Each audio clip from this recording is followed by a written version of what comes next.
691 Hijriah. Berarti kalau sekarang 1500 ya sudah sekitar 900 tahun yang lalu ya beliau eh, lahir di 900 tahun yang lalu ya. Nah ini wa qayyimal zaujiyah wa waliduhu ya. Kemudian awalnya ya beliau istilahnya apa mengurus ya atau bertanggung jawab untuk semua madrasah zaujiyah. Kemudian eh, letak madrasah itu adalah di Damaskus ya. Sekarang itu mungkin Damaskus itu daerah di Suriah mungkin ya. Ya. Nah ini setelah keterangan beliau yang kemarin, kemudian di antara Ashhurut Talamid atau santri-santri murid-murid terbaik beliau atau termasyhur di antaranya Ibnuhu anaknya sendiri. Alhamdulillah ya anaknya yang menjadi murid terbaiknya juga Burhanuddin Ibrahim ya. Karena beberapa ulama saking fokusnya menulis, mempelajari ilmu sampai tidak menikah ya seperti Imam An-Nawawi itu, Adimaski sama. Kemudian ternyata Imam Al-Hafidh Ibnu Katsir juga bagian dari murid beliau yang terkenal, Ibnu Rajab ya, As-Subki, Az-Zahabi ya, Imam Az-Zahabi yang terkenal dengan banyak sekali mu'alafatnya atau tulisan-tulisannya. Di antaranya saya itu kalau dari Imam Az-Zahabi itu membaca kitab Al-Kabair ya, dosa-dosa besar ya, Masya Allah. Kemudian Ashhuru Musanafatihi ya, tulisan-tulisan beliau yang paling terkenal. Kemarin Syekh Yazen itu mengatakan lebih dari 170 kitab yang telah beliau tulis ya.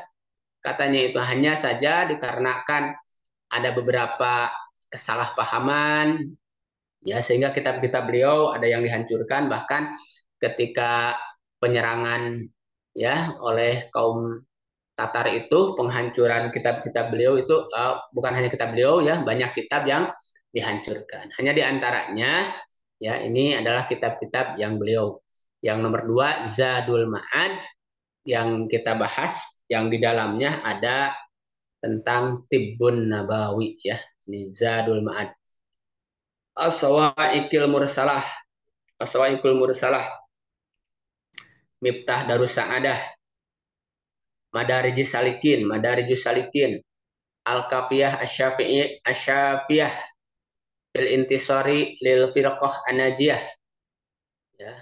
Kemudian eh, di sini hanya disebutkan 8 ya, 8 saja. Sebetulnya banyak ya, banyak sekali. Kemudian wafat beliau itu tuwufiya sana 751. Beliau meninggal 751 Hijriah. Wasala alaihi ya pilja mi'il Umawi di Dimaski dan beliau disolatkannya itu di Masjid Jami Umawi di Dimaski dan beliau kalau Syekh Yazin bilang kemarin meninggalnya pun di penjara ya. Nah kemudian ini ya khatimatun Robbi Auzi ini doa ya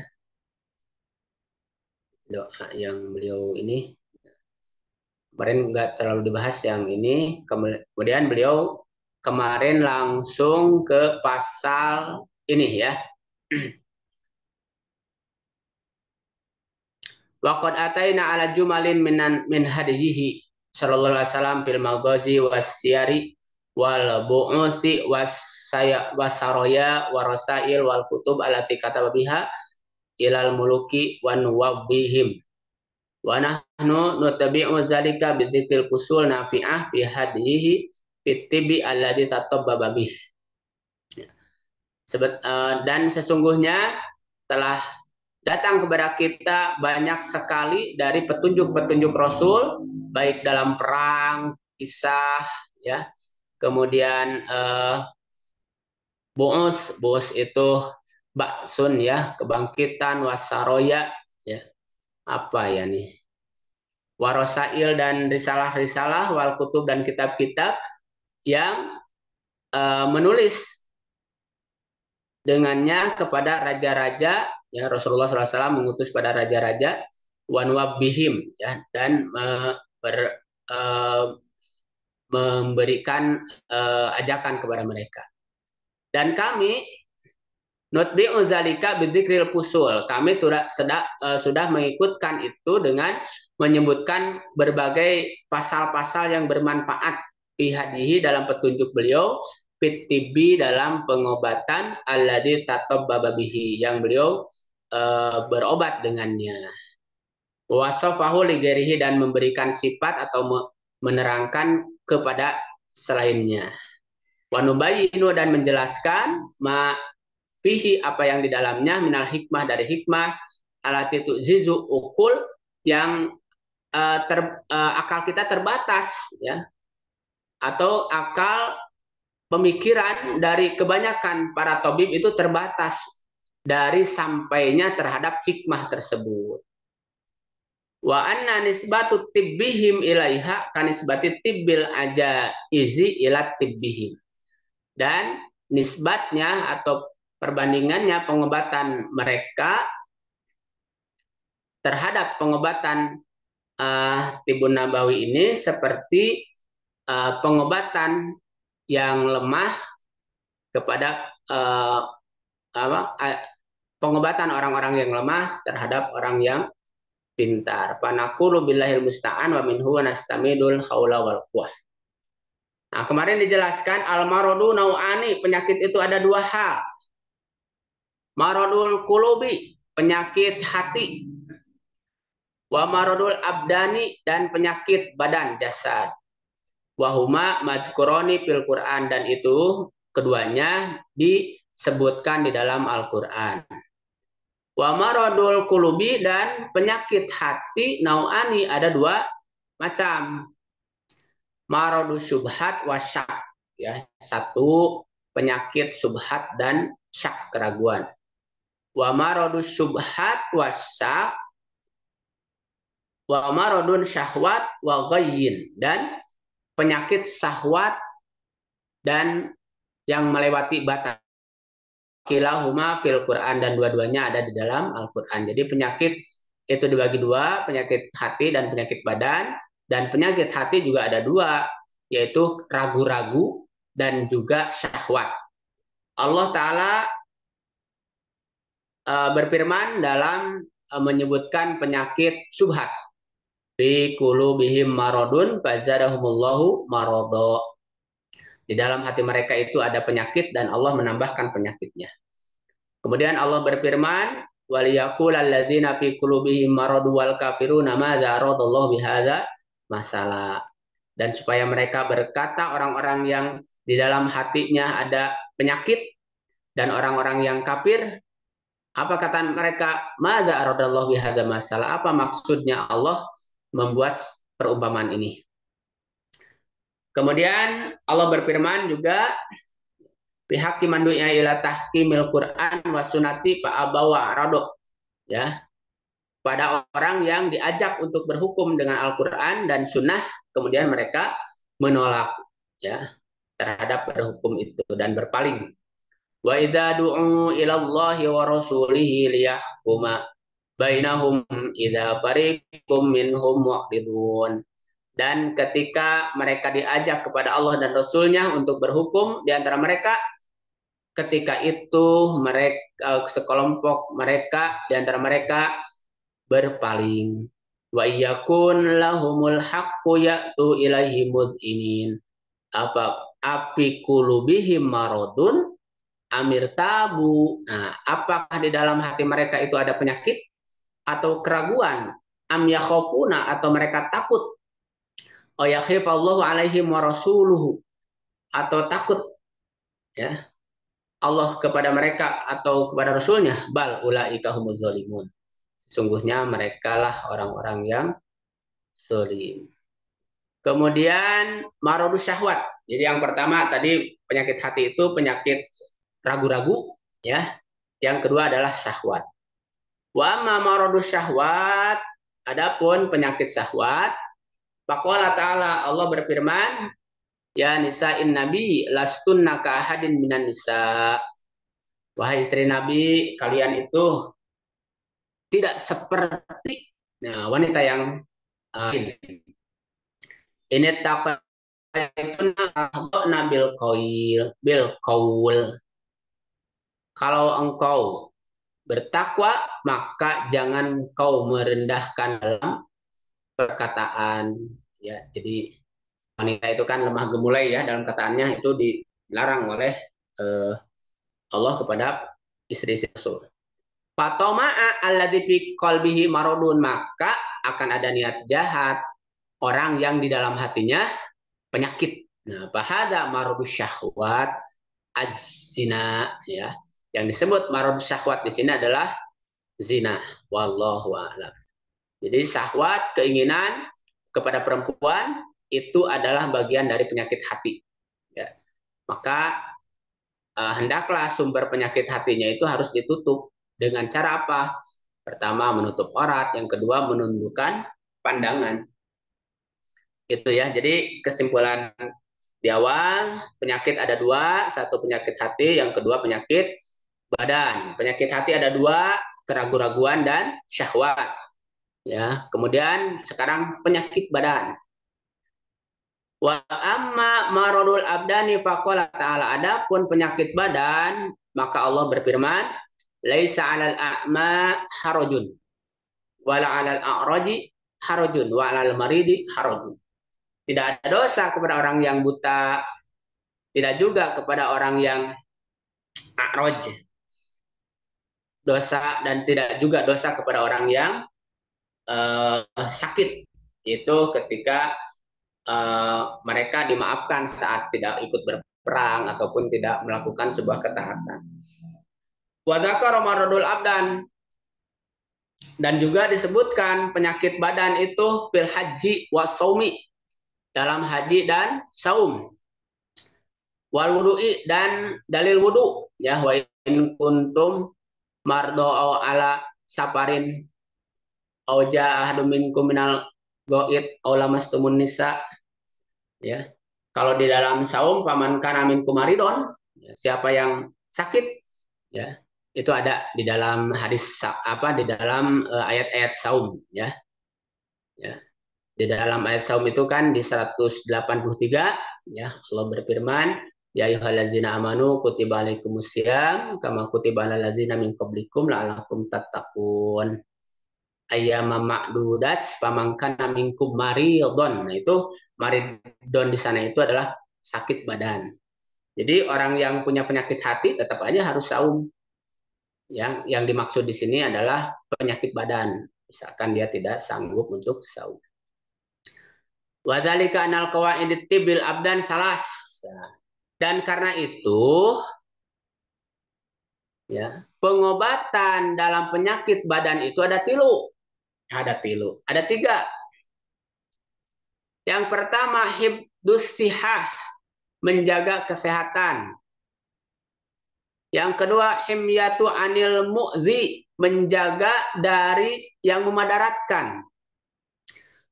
Yang ketiga, wastib rogul mawadi al-fasidah, dan mengosongkan, mengeluarkan, ya, tempat-tempat yang rusak atau unsur-unsur yang rusak.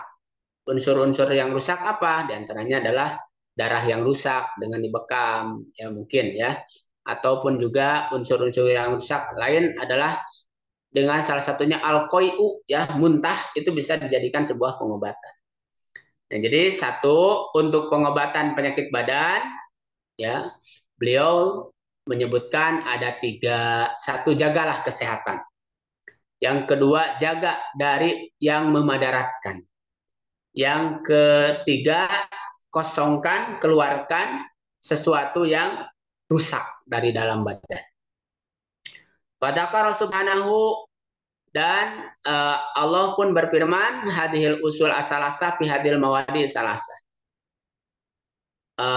Asas yang tiga ini di dalam tiga tempat. Fi ayati saum, paman kana minkum maridon aw ala safarin fa iddatun min ayyamin ukhra. Maka siapa yang di antara kalian sakit atau dalam perjalanan, maka hitunglah diganti di hari yang lain. Fa'abahal fitro, maka diperbolehkan untuk berbuka lil maridi, untuk orang yang sakit, li uzlil marodi, karena darurat penyakitnya. Walil musafiri, dan untuk yang musafir, tolaban li hifdisihah. Nah, sementara untuk yang sedang musafir, ya, tujuannya adalah untuk menjaga kesehatan wa quwatihi, dan kekuatannya. Karena perjalanan dulu, ya, dulu itu sangat capek, ya, sangat berat, panas, jalan kaki, ya, beda dengan sekarang, ya. Li alla yuzhaba as-saumu pisapari li ijtima'i siddah al harokah, supaya jangan sampai, ya, menghilangkan saum itu di jalan itu karena apa? Karena kumpulnya kecapean dalam bergerak atau perjalanan. Wa ma yujibuhu minat tahlili, ya, dan apa yang diwajibkan, ya, dalam mengurainya. Wa adamul gida alladhi yukhlifu ma tahallala, ya, dan juga tidak adanya gida itu masukan, ya, sarapan yang bisa mengganti apa yang telah hilang. Fatahurul kuwatu wa tadaufu, maka hilanglah kekuatan dan akhirnya lemah, ya. Fa'abah halil musafiri al fitro, maka dibolehkan untuk yang musafir itu untuk berbuka. Hibzon, tujuannya apa? Menjaga lisihatihi, terhadap kesehatannya, wakwatihi, dan kekuatannya. Amma, dari apa? Yud'ifuha, telah melemahkan dia, ya. Kemudian waqala fi ayatil haji. Kemudian Allah berfirman di ayat haji, "Faman kana minkum maridun aw bihi adan min ra'sihi fafidyatun min siyamin aw sadaqatin aw nusuk." Maka siapa di antara kalian yang sakit atau ada kedaruratan di kepalanya, fafidyatun, maka fidyah apa? Min siyamin, dari saum, au sadaqatin, atau sedekah, au nusukin, atau nyembelih. Fa'abah halil maridi, maka diperbolehkan untuk yang sakit, waman bihi ada, dan orang yang ada kemadaratan di kepalanya, min roksihi, min komlin, dari kutu, ya, au hikatin, ya, atau dari mungkin borok, ya, au gerihima, atau apapun, ya, penyakit di kepala, ayah likorok sahu, ya, untuk menggunduli kepalanya fil ihram, ketika ihram. Istifrogon lima datil abakhiroh arrodiah, untuk mengeluarkan, ya, sesuatu yang kotor, sesuatu yang menyebabkan sakit itu tadi, ya. Jadi kalau misalkan ketika haji itu kan kita tidak diperbolehkan untuk memotong rambut kalau belum, tidak boleh tahalul, ya, kalau belum belum beres. Ini belum beres, kutu sudah banyak ataupun ada penyakit di kepala, maka diperbolehkan untuk mencukur lebih dahulu, tujuannya untuk membersihkan kepalanya. Jadi salah satu dari sini istibrogul mawadi al-fasidah, membersihkan, mengeluarkan sesuatu yang rusak dari badan agar terjaga dari penyakit-penyakit badan, ya. Nah, ini mungkin, ya, kemarin itu baru sampai halaman ini, ya, halaman 14, ya, yang telah disampaikan oleh Syekh Zazen, ya. Mohon maaf, Ana membacakan masih banyak kekurangan sekali. Kemarin itu nggak fokus karena jadi operator, ya. Hanya ini sedikit membacakan kepada Bapak Ibu semua yang telah hadir di malam hari ini sebagai murojaah kita. Karena kajiannya adalah kajian kitab, ya. Minimal kita sebagai penggerak Tibun Nabawi bukan hanya ecek, kalau orang Sunda itu tahu ecek ya, bukan hanya kita membaca dari footnote ataupun keterangan orang, tapi kita benar-benar sampai terhadap kitabnya. Dan insya Allah ini akan berlangsung, mudah-mudahan di pekan depan beliau tidak ada halangan dan bisa bergabung dengan kita ya.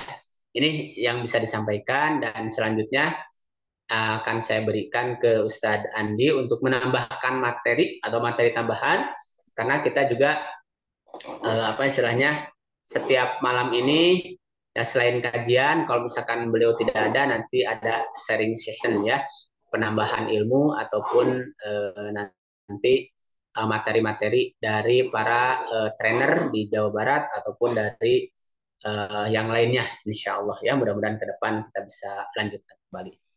Itu sahabat-sahabat semua, mohon maaf atas segala kekurangannya ya dalam membaca ataupun menerjemahkannya. Mohon maaf sekali ya, karena memang persiapannya kurang ya tadi, karena memang Pak Ustadz Syahiazennya itu ada keperluan yang mendadak ya. Demikian Ustadz Andi untuk sementara yang bisa saya share untuk pertemuan. Jazakallah khair. Ya, Masya Allah, tabarakallah. Alhamdulillah. Baik, sahabat-sahabat semua yang hadir malam hari ini, ya. Tadi Ustadz Gigin telah menjelaskan memurojaah ya, mentranslate dari kajiannya. Nah, saya mencoba untuk memberikan lebih detail begitu dari apa yang telah dijelaskan oleh Ustadz Gigin ya, dengan berikut dengan apa yang eh, apa yang telah disusun oleh Majelis Syuro dari PBI ya. Izinkan saya untuk share screen dulu ya. Oke. Sudah masuk Ustadz gambarnya? Sudah ada. Sudah ya? Ya. Baik, siap. A'udzubillahiminasyaitonirrajim. Bismillahirrahmanirrahim. Assalamualaikum warahmatullahi wabarakatuh. Waalaikumsalam warahmatullahi wabarakatuh. Alhamdulillah, alhamdulillahilladzi an'ama 'alaina bi ni'matil iman wal islam wa ni'mati dakwah wa ukhuwah islamiyah wa nuridu bina fi zilari ruhul jihad hatta iskariman aw musyahidan. Asyhadu an la ilaha illallah wa asyhadu anna Muhammadan abduhu wa rasuluhu la nabiyya ba'da. Alhamdulillah, di pertemuan kedua ini lebih beragam begitu, memperkaya, mudah-mudahan memperkaya hasanah kita, khususnya di kajian Tib An-Nabawi karya Imam Ibnu Qayyim Al-Jauziyah ya, yang tadi telah dijelaskan kitab aslinya ya oleh Ustadz Gigin. Nah, untuk selanjutnya saya mencoba menerjemahkan dengan bahasa awam, Ustadz, bahasa kita para terapis-terapis yang mungkin dan juga mungkin ada juga yang umum ya di sini, bukan seorang praktisi kesehatan Tibun Nabawi begitu yang sama-sama belajar. Tapi sekali lagi ini adalah apa yang saya susun ini berdasarkan dari kitab Atib An-Nabawi dan juga berdasarkan dari buku merah ya, buku merah dari PBI ya, buku ini ya. Nah, buku ini ya. Dan juga ada sebagian saya masukkan juga di dalam buku saya yang berjudul Buku Sembuh Bahagia. Jadi saya menyebutnya sebagai konsep pengobatan Islam ya. Kalau kemarin Syekh Yazen menyampaikan apa, ada yang bertanya gitu, Pak Heru kalau tidak salah, apa bedanya pengobatan Islam dengan pengobatan Nabi? Nah, begitu kan ya. Nah, pada prinsipnya ya, dari yang saya pahami, pengobatan Nabi jelas namanya Tibun Nabawi, berarti apa yang dicontohkan oleh Nabi, gitu. Apa yang dicontohkan oleh Nabi, apa yang disarankan oleh Nabi, atau apa yang didiamkan oleh Nabi. Artinya itu bagian dari sunnahnya, gitu ya. Ketika Rasulullah mendiamkan, tidak melarang, ya berarti membolehkan, dan itu juga menjadi bagian dari sunnah. Ataupun Rasulullah mengendorse, gitu ya. Rasulullah mengendorse. Nah, kalau kita bicara timbun nabawi yang lebih spesifik terkait bekam, ya bekam itu kalau saya menyusun ada 4 atau 5, 4+1 orang harus berbekam ya. Itu nanti pembahasannya khusus tentang bekam ya. Jadi ada tahapan-tahapan keyakinan-keyakinan seseorang untuk dia harus dibekam.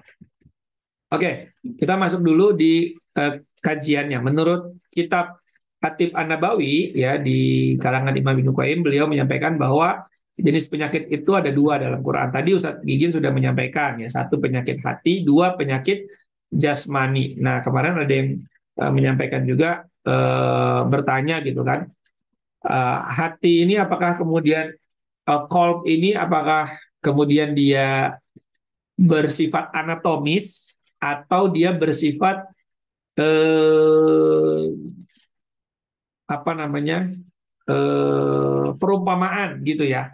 Nah, ini bisa saja berbeda pendapat begitu ya. Tapi secara jelas dalam Quran Allah mengatakan di 2 sifat ini gitu. Yang kemudian tadi sudah dijelaskan oleh Ustadz Gigin. Ya, dari mulai penyakit hati dan penyakit jasmani. Nah, kalau penyakit hati subhat ya jelas semua subhat yang disertai keraguan itu masuk ke dalam penyakit hati gitu. Nah, ini tadi sudah dibacakan oleh Ustadz Gigin gitu ya.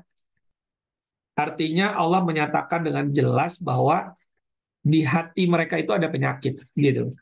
Nah, eh, kenapa ini kemudian menjadi sesuatu yang bukan anatomis, nah gitu ya.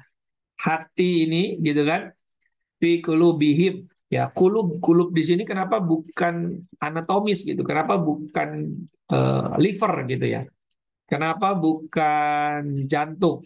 Karena di sini ada tulisannya gitu, Allah menjelaskan di kalimat terakhirnya gitu kan, eh, bima kanu yaksibun. Nah, yaksibun ini artinya mereka berdusta. Kalau bicara dusta berarti bicara perkataan. Kalau bicara perkataan berarti bicara perasaan, gitu ya. Bicara perasaan, bukan bicara fisik, ya gitu ya. Jadi ini yang saya pahami gitu ya. Mungkin ada para guru di sini yang mungkin berbeda pendapat, ya boleh nanti kita berdiskusi gitu. Jadi di dalam hati ya, bukan organ hati lalu di dalamnya itu yang ada penyakit gitu ya. Ya, itu beda beda cerita. Kalau yang di sini membahas tentang eh, dusta. Dusta berarti perkataan, perkataan berarti perasaan. Nah, gitu ya. Karena kalau kata Anjim itu seseorang berkata seperti apa yang ada di dalam pikirannya, di dalam hatinya, nah, gitu ya.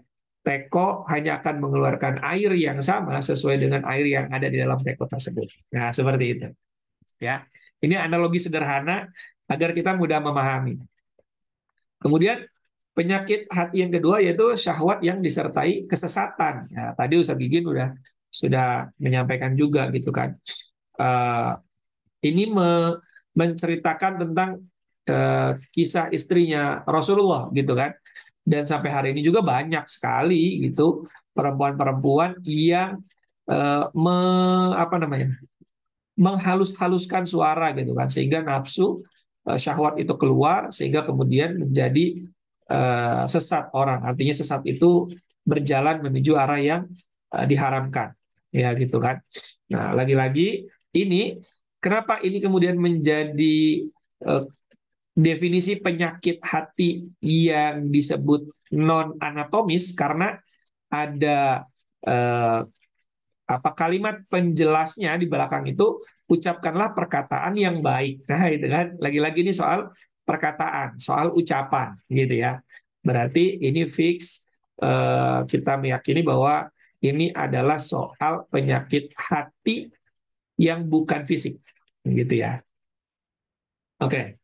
Lalu kemudian masuk lagi ke penyakit jasmani. Nah, penyakit jasmani ini dibagi menjadi 3, teman-teman. Kalau di Kementerian Kesehatan kita ya membaginya menjadi 4 gitu. Satu lagi ya promotif gitu kan untuk pengobatan. Nah, kalau penyakitnya secara fisik jasmani dibagi 3, yaitu pemeliharaan kesehatan atau disebut rehabilitatif, pencegahan dari hal-hal yang merugikan, itu preventif, atau pembebasan tubuh dari zat-zat yang merugikan. Disebutnya kuratif ya. Nah, di kitab Atib An-Nabawi ini juga dijelaskan gitu kan. Nanti kita akan lebih jelas lagi mendengar paparannya ya bersama dengan Syekh Yazin insya Allah pekan depan, mudah-mudahan kalau tidak ada halangan terkait penyakit-penyakit seperti ini.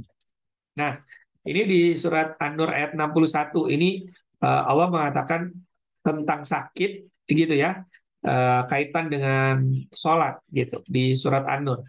Tidak halangan bagi orang yang buta. Buta ini kan fisik, mata.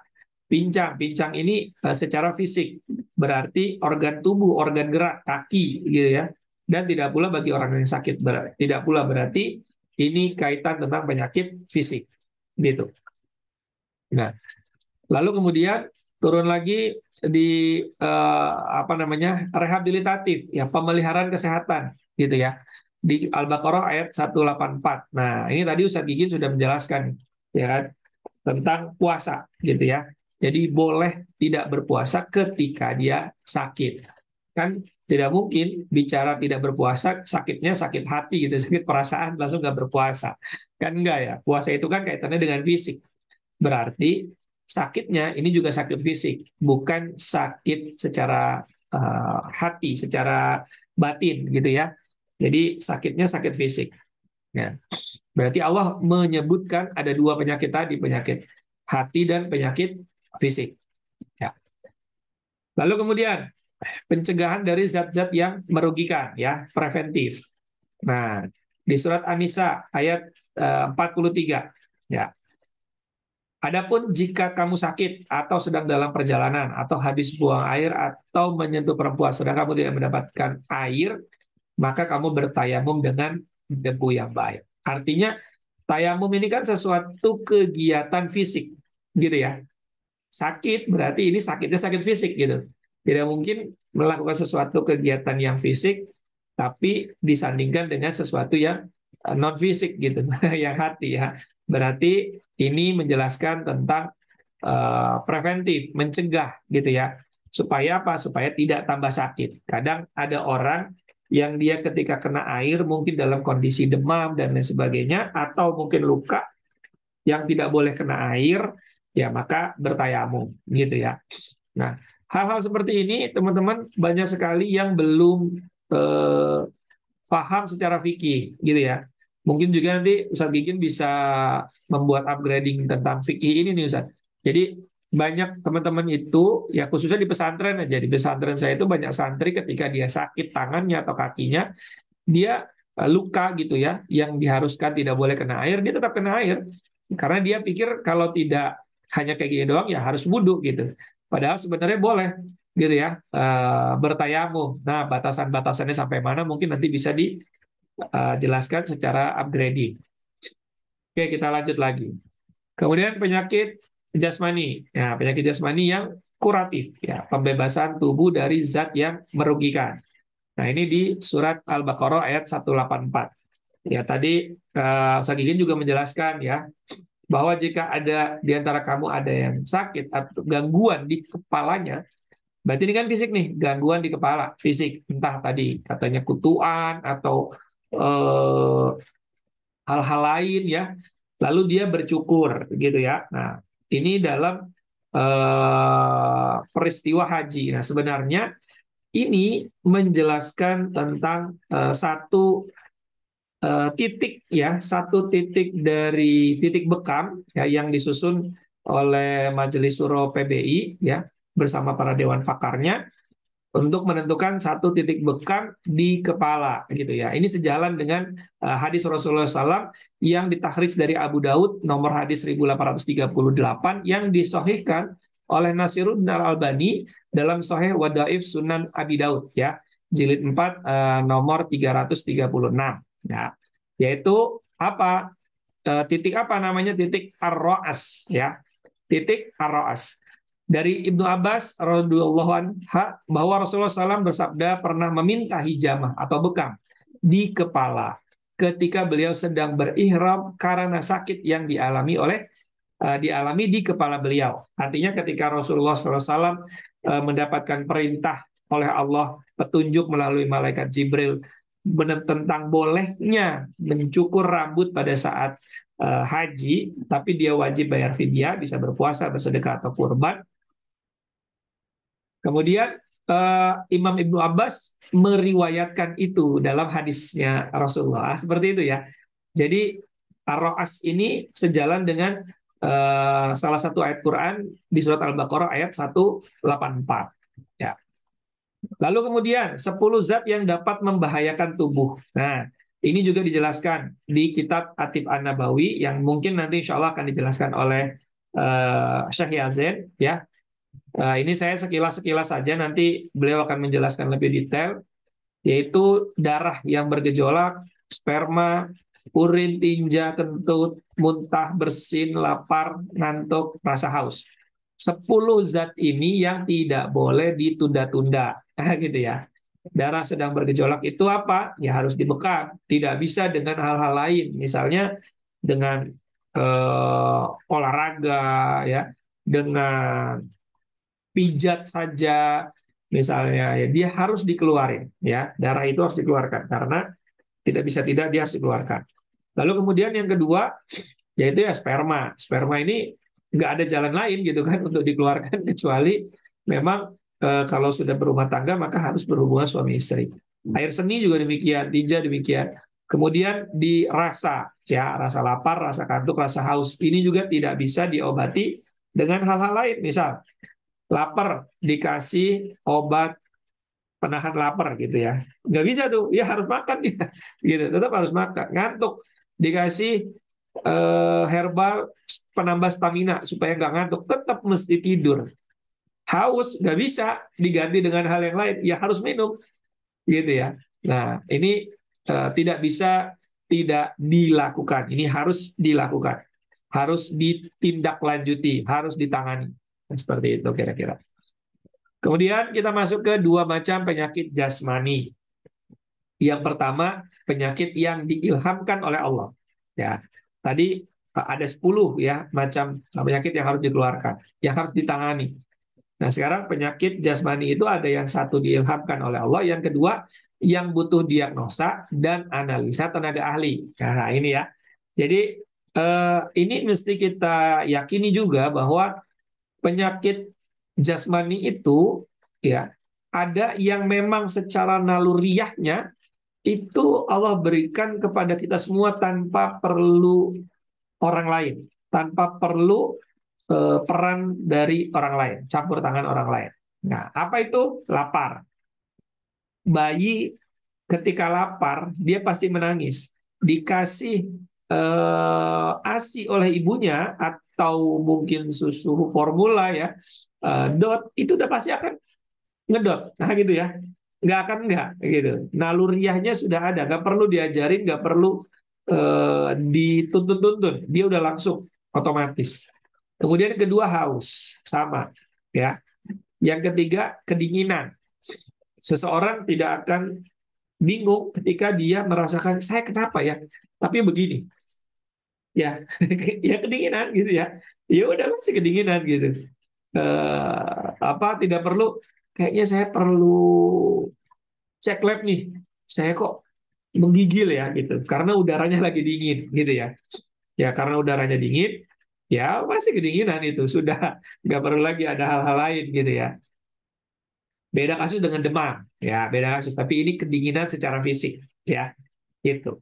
Kemudian keempat keletihan, lelah, main tenis meja 3 set misalnya, bulu tangkis 3 set, itu udah pasti kelelahan ya. Jadi nggak perlu bingung lagi, saya kenapa ya.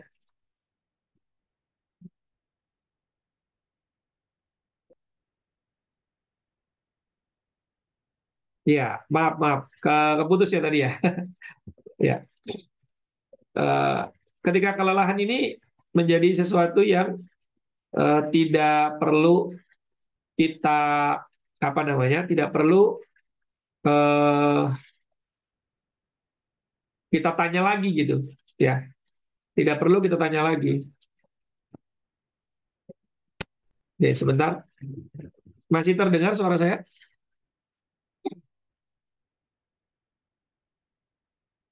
Oke, boleh tulis di kolom chat kalau masih terdengar suara saya.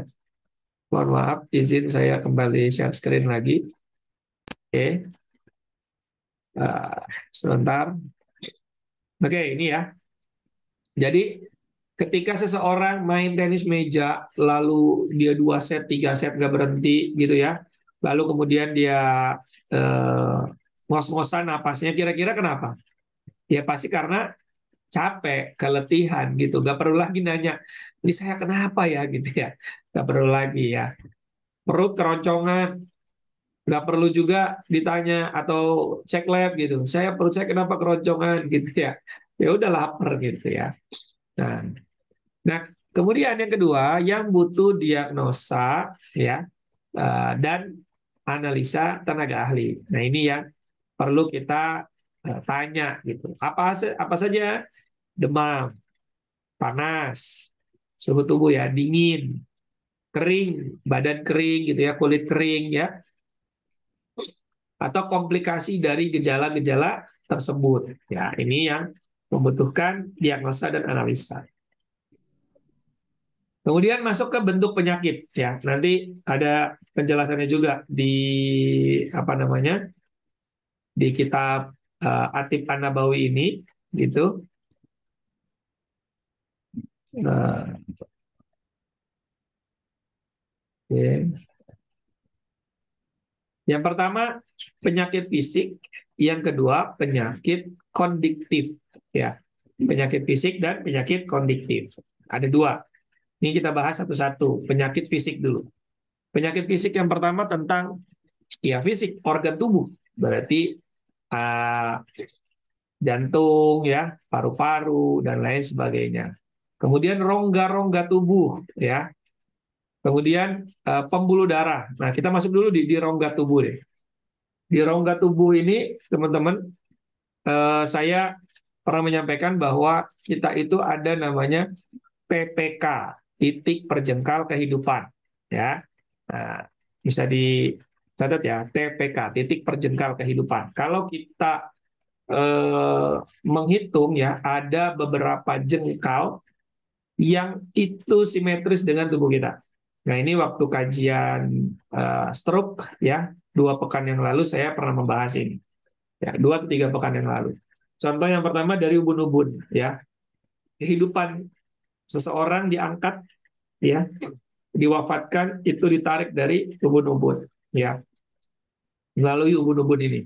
Berarti kalau kita ambil ubun-ubun ya, dia masuk ke sini ya, ke hidung ya. Jengkal pertama ini ke hidung.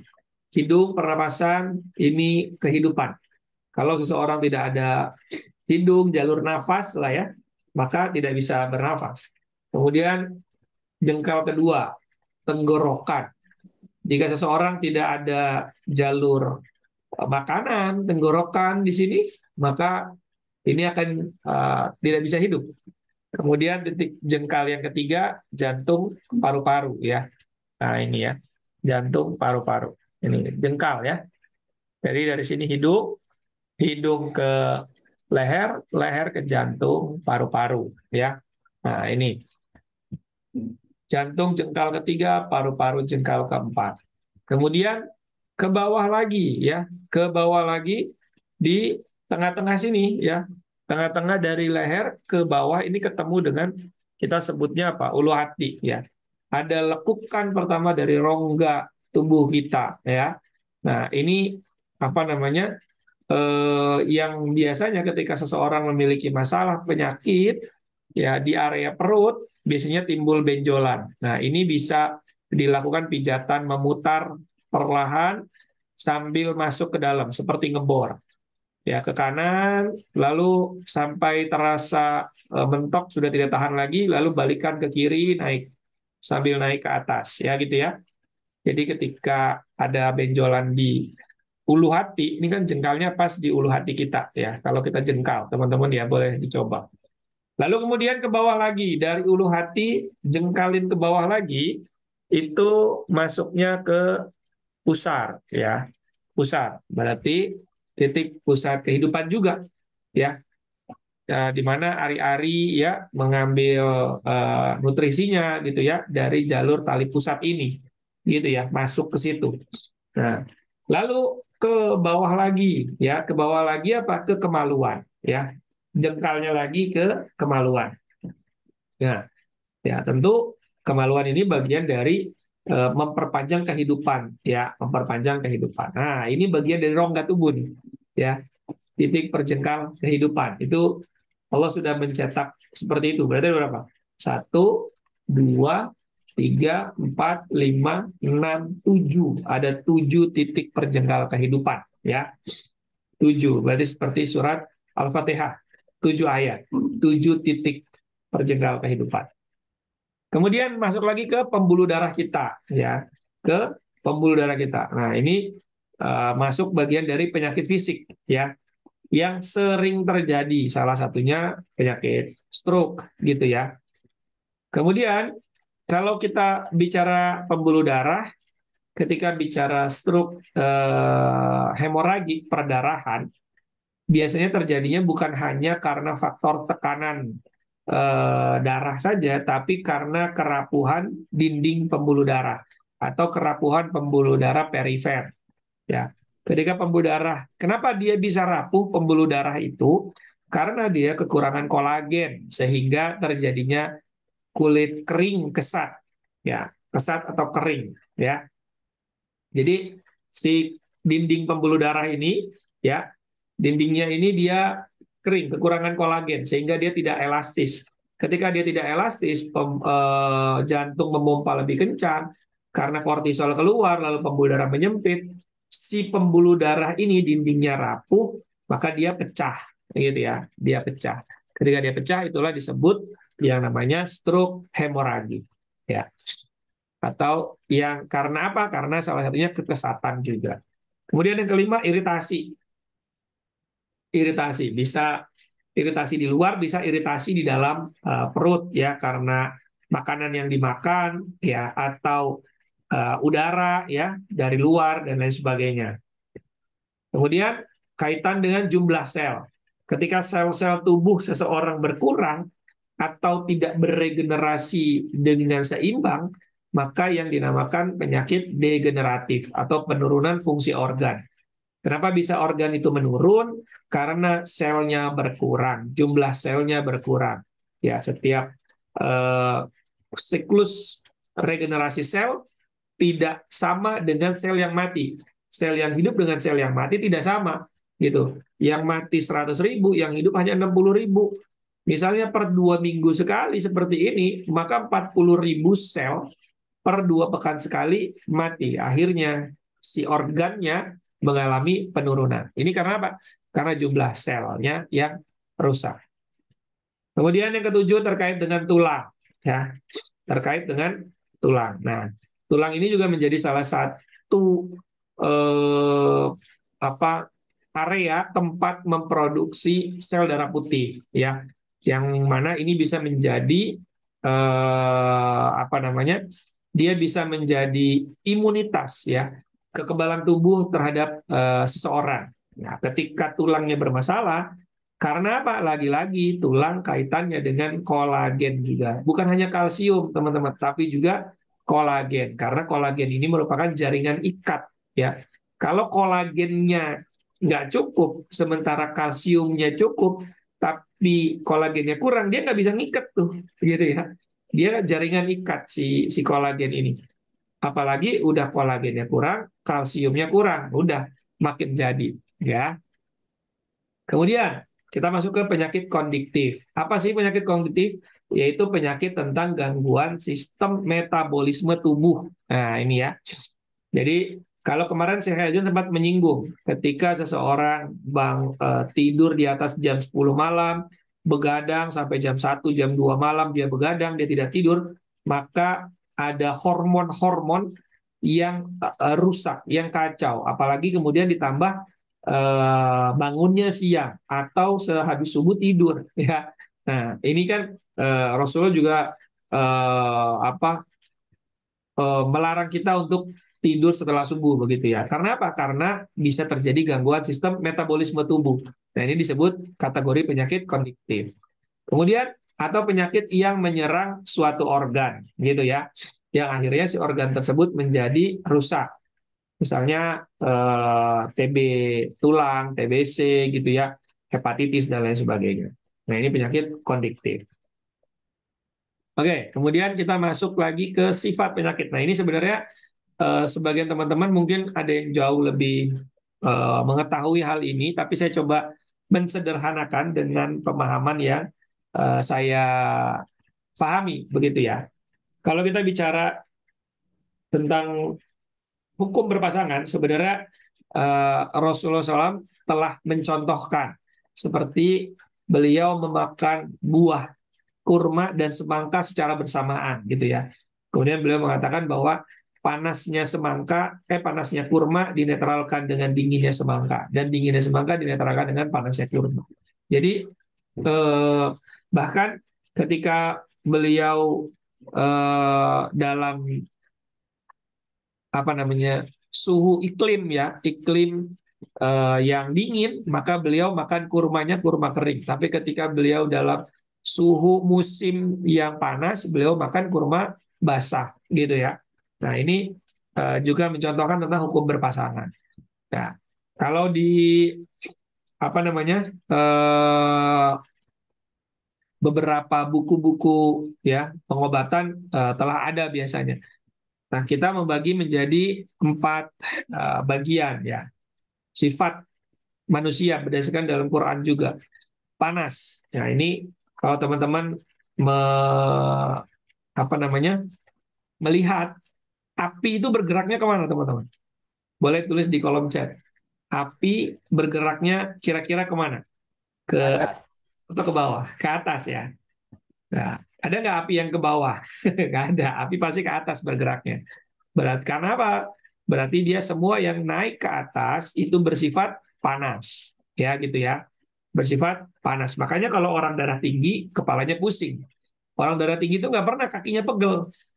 Orang darah tinggi kepalanya pusing, ya, gitu ya. Nah, coba orang emosi berlebih, mukanya pasti merah, bukan kakinya yang merah, mukanya pasti merah, itu ya, naik ke atas. Oke. Nah, kemudian ada juga, ini saya mencoba menganalogikan dengan analogi yang sederhana teman-teman yang bisa difahami.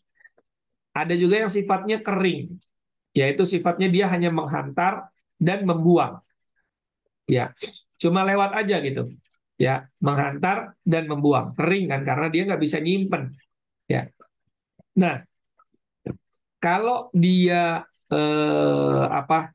Dia panas kering, maka dia sifatnya jadi api.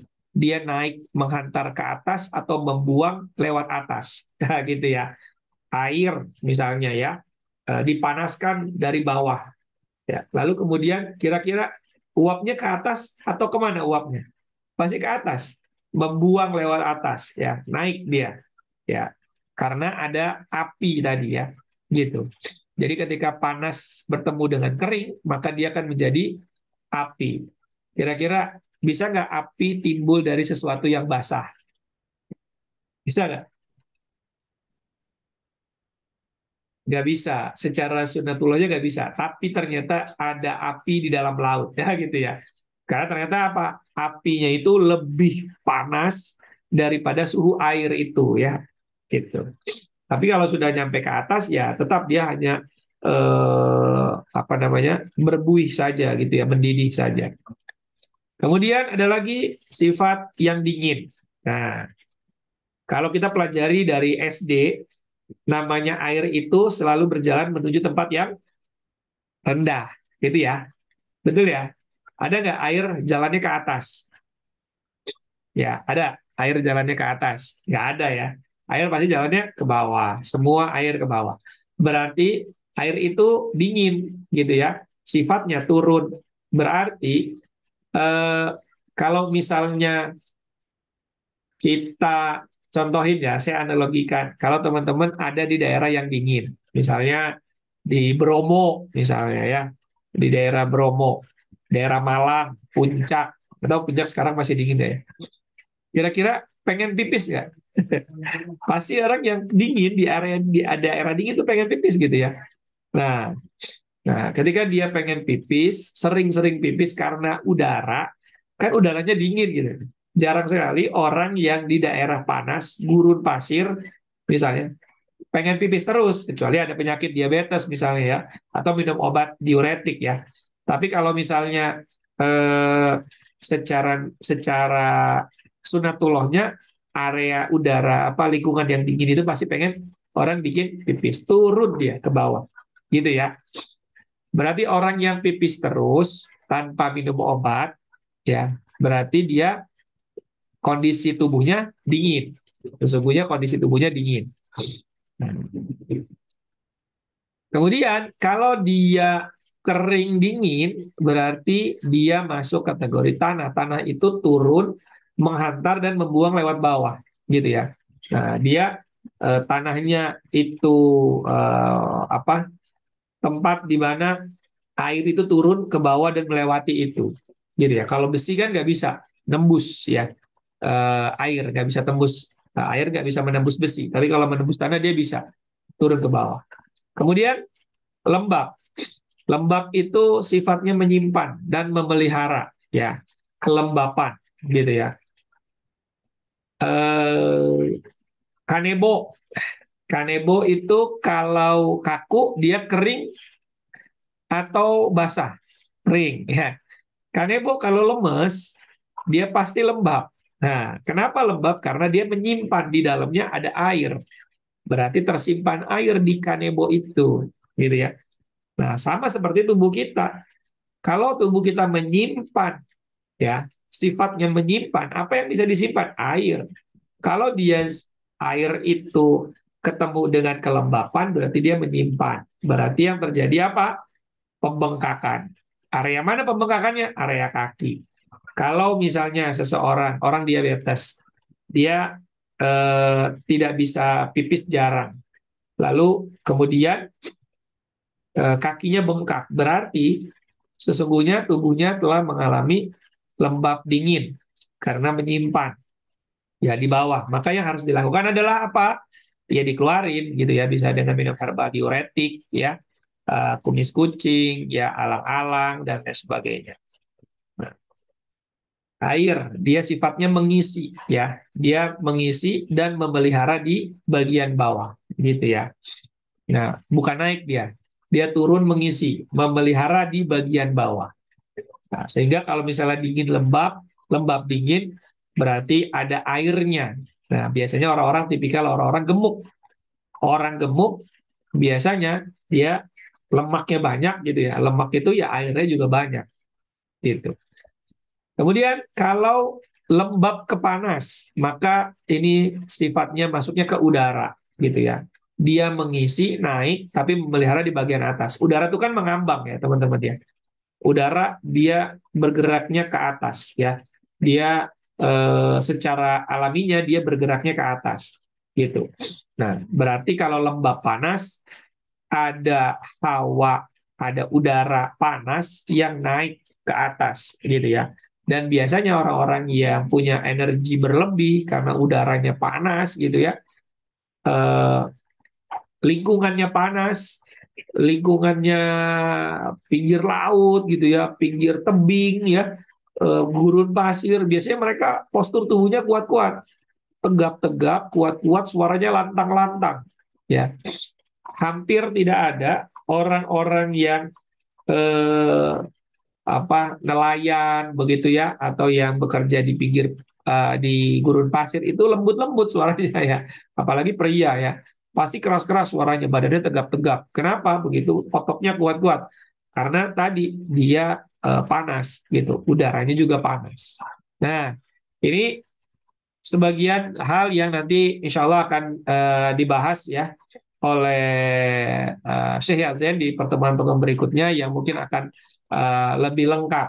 Nah, saya mencontohkan penyakit. Kalau kayak gini kira-kira teman-teman, ini sifatnya apa nih? Ya, kalau kondisinya begini, Pak Ustadz Rizky apa kira-kira?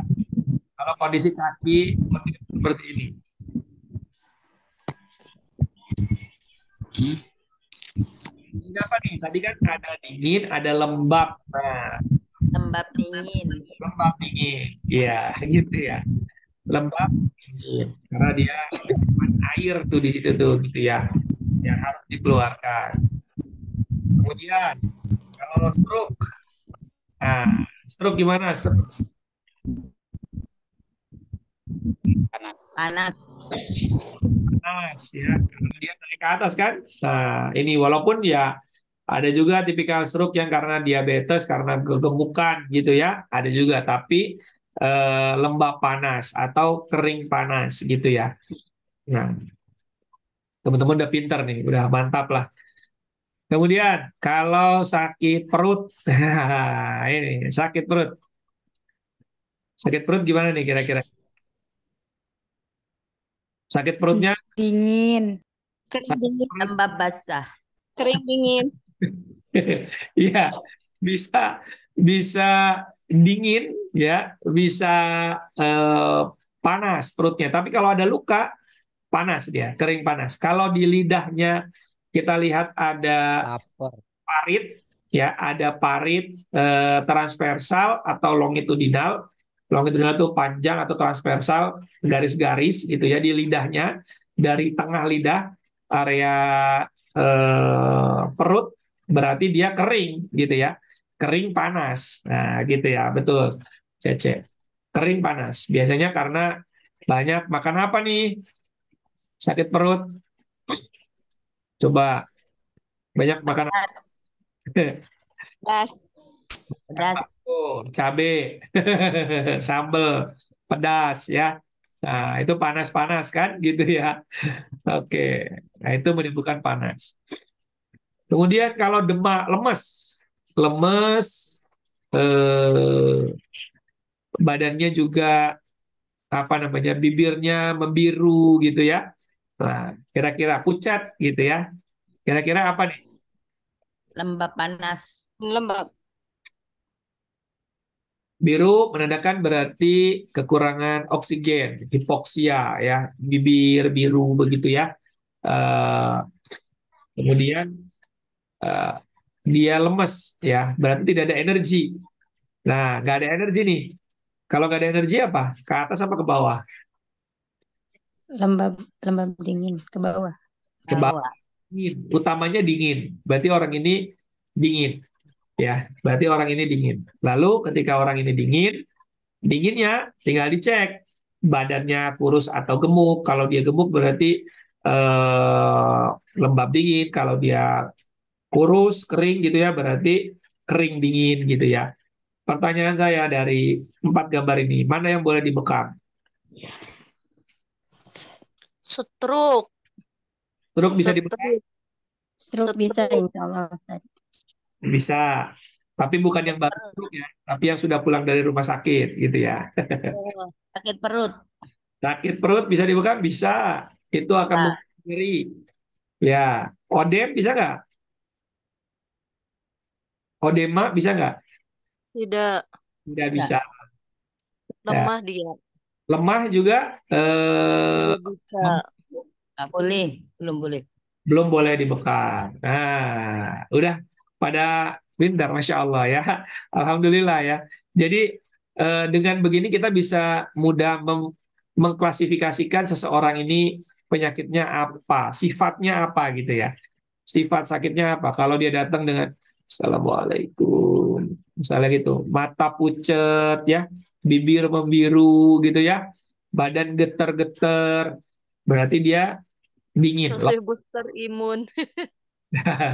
Kasih booster imun, betul, madu ya, kemudian apa namanya, herbal-herbal yang bisa menaikkan ya, menaikkan suhu tubuhnya Tubuh. jadi agak panas gitu ya. Nah, jadi eh, sebenarnya ini sebuah contoh-contoh saja ya, 4 contoh saja yang mungkin nanti akan banyak banget teman-teman dapati di luaran sana, sehingga kita lebih mudah ya. Ini kira-kira obatnya buat apa ya? Oh, sifatnya untuk apa ya?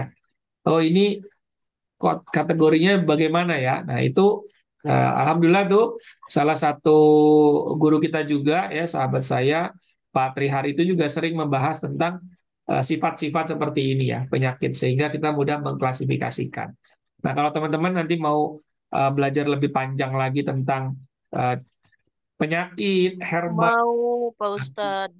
diagnosa, nah tetap tetap terus ikutin kajian-kajian ini rutin, atau juga Insya bisa Allah. membaca dari buku Sembuh Bahagia ya. Di buku saya itu ada banyak diagnosa, kemudian tindakan terapi termasuk bekam, termasuk juga ada puluhan penyakit, 64 penyakit, berikut dengan resep herbalnya, berikut dengan cara terapi, Allah dulu. berikut dengan cara terapi secara spiritual maupun secara fisik. Ya, teman-teman, itu saja. Mudah-mudahan apa yang saya sampaikan ini bisa menjadi wasilah buat kesembuhan banyak orang, bisa menjadi wasilah untuk sehatnya banyak orang juga. Dan sekali lagi, tetap ikuti kajian-kajian dari PBI Pemda Jabar yang insya Allah dilaksanakan setiap pekan. Tapi kita lihat ya, kalau kemudian pesertanya makin berkurang nih Ustadz Gigin, sepertinya perlu dievaluasi ya. Apakah setiap pekan ini efektif atau mungkin menjadi 2 pekan sekali gitu ya. Ya, karena yang pertama kemarin dari 100 peserta, nah hari ini 60-an nih saya lihat ya, 65, 67 gitu ya. Nah, kita lihat apakah kemudian bisa bertahan atau tidak ya. Tapi yang jelas, semakin teman-teman bersemangat ya, aktifkan di grup, boleh tanya-tanya tentang apapun, konsultasi apapun, nanti insya Allah banyak sahabat-sahabat juga yang menjawab gitu ya. Para guru-guru kita yang bisa menjawab pertanyaan-pertanyaan itu. Pun kalau teman-teman mau berkonsultasi ya via Japri ya terkait penyakit-penyakit, boleh WA saya ada di grup kajian Jabar juga ya. Silakan nanti teman-teman boleh di situ, atau menghubungi saya di 08 12 12 66 77 98. Insya Allah saya akan mendampingi teman-teman ya dalam konsultasi.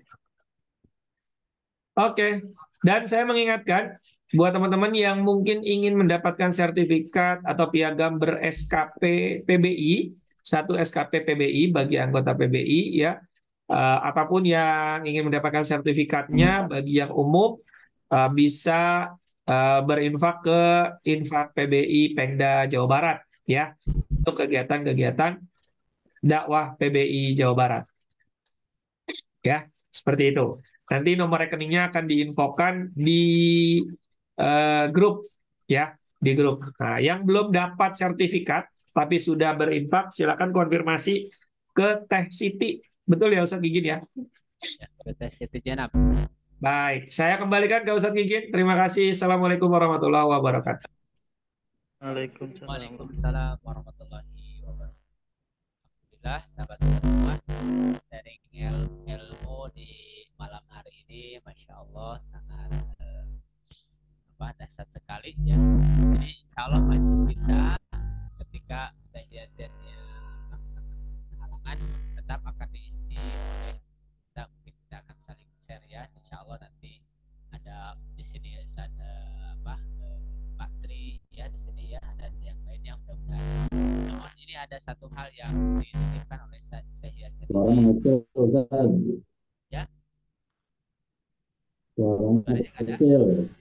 Oh, suaranya kecil. Suara Ustadz Gigin kecil. Bentar. Dadah. Cek. Kabel mic-nya itu, kabel mic-nya Pak. Cek. Sudah ada? Atau masih kecil? Berdengung, Ustadz. Pakai yang tadi kayaknya bagus. Ya. Kalau ini terdengar nggak, Sad? Jelas. Jelas. Oke. Baik. Sahabat-sahabat semua, ada pesan dari Syekh Yazen di mana kita kajiannya adalah kajian kitab ya.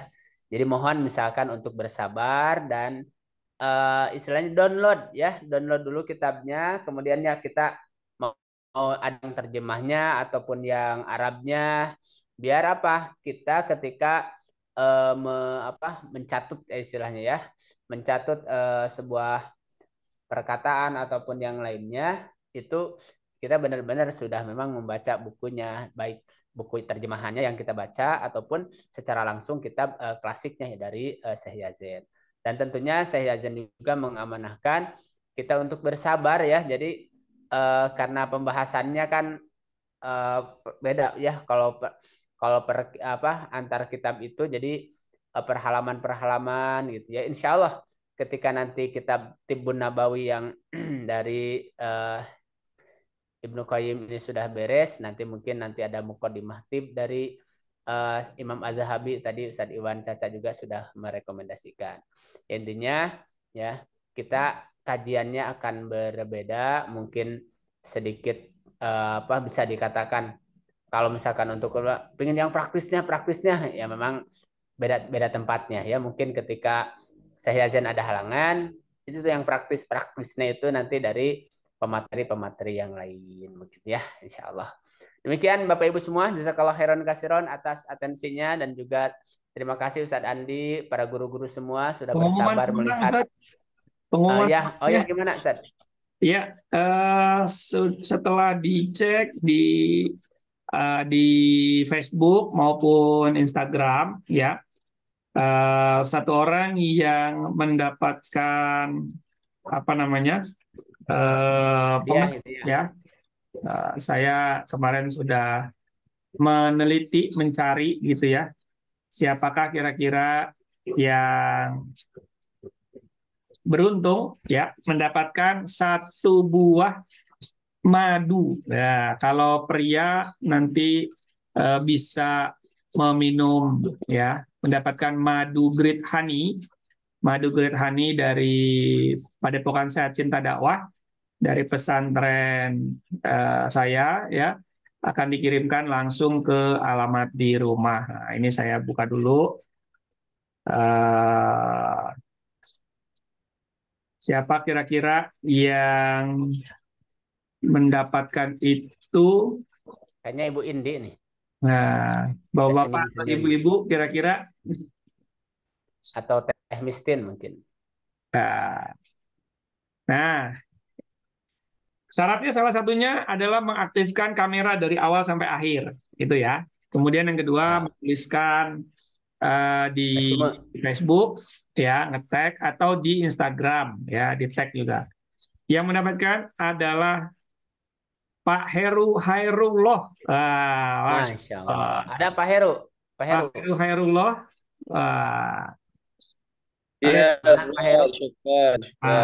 Pak Heru Hairullah nanti boleh japri saya di WA, nanti alamatnya tolong dikirim, ya, nanti akan dikirimkan sebuah Masya Allah. madu grade honey.